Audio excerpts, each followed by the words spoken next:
Assalamualaikum warahmatullahi ta'ala wabarakatuh. Magandang araw sa inyong lahat mga kapangkus. Andito naman ang inyong kapatid na si Armasil Adinon ng Sulub Pangkus. Anyway mga kapangkus, ngayon araw may 9 piraso po tayo na item. Isisi po natin ito at lahat po ito ay made to order.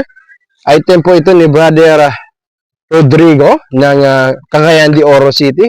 Maraming salamat Brother Rodrigo sa tulong at sa tiwala mo sa amin para mag-order ng ganitong klaseng item. Ang item po ng ating brother ay nasa 9 piraso. 1, 2, 3, 4, 5, 6, 7, 8 at sa ano yung isa? Dito, 9. So, ito po mga item ng ating kapatid na bibidyohan po natin. May kalis po tayo. Nasa 26 inches po ang kanyang talim. Yan, nasa pitong siko.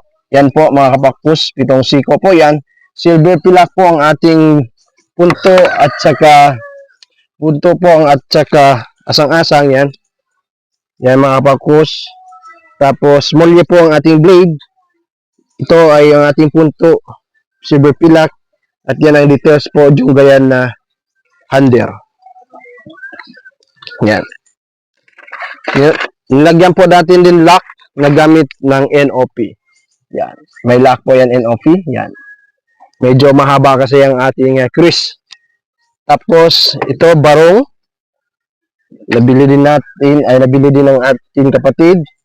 Punto ay pilak, silver, banati wood ang ating hander. Yan. Kung napansin nyo parang parang hild, no? Parang ibon. Yan, yung hander na type. Tapos yung scabbard natin mahogany na may NOP. Yan. Yan po ang talim natin. Yan.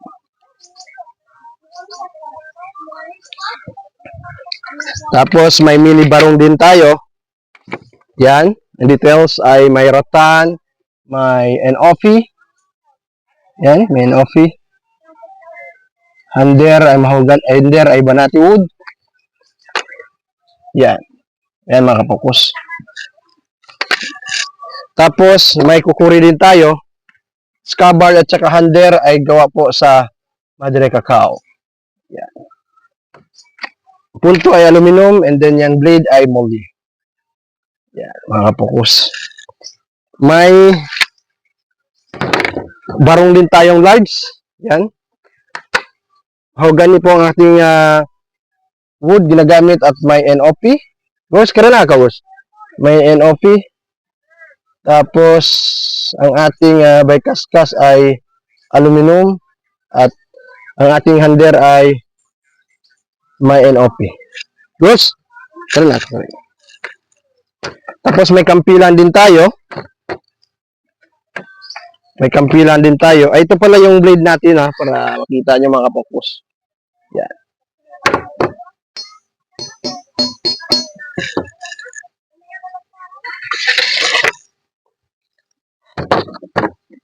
Pagbiyan agad yan. Yan. Pagbiyan. Yan. Yan mga kapokus. Tapos may kampilan po tayo. Yan. Nagbang na. Ano pa ito? Virgin pa mga kapokus. Medyo masakit pa yung nako dito kasi na-aksidente po tayo. Yan. Yan ang kampilan mga kapokus. 25 inches po ang kanyang blade. Tapos may rattan. Yan ang ukit. Yan, diba?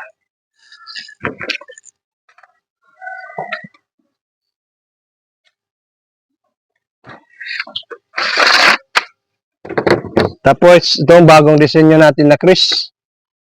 Yan.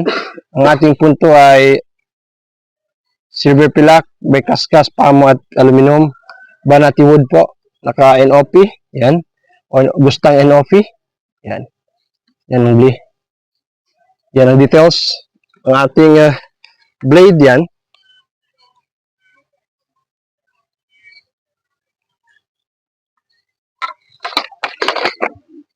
Pira. Yan. Pira. May NOP. Yan ang disenyo. Molye blade. 12 inches. Mahogany ang ating kuluban. Yan. At last na may pira ay may barong gayan. Naka-NOP yung hander. Yan ang details. Yan. Punto silver pilak, may kaskas, aluminum, may ratan. Yan. So, maraming salamat sa inyong lahat mga kapakos. Assalamualaikum warahmatullahi ta'ala wabarakatuh.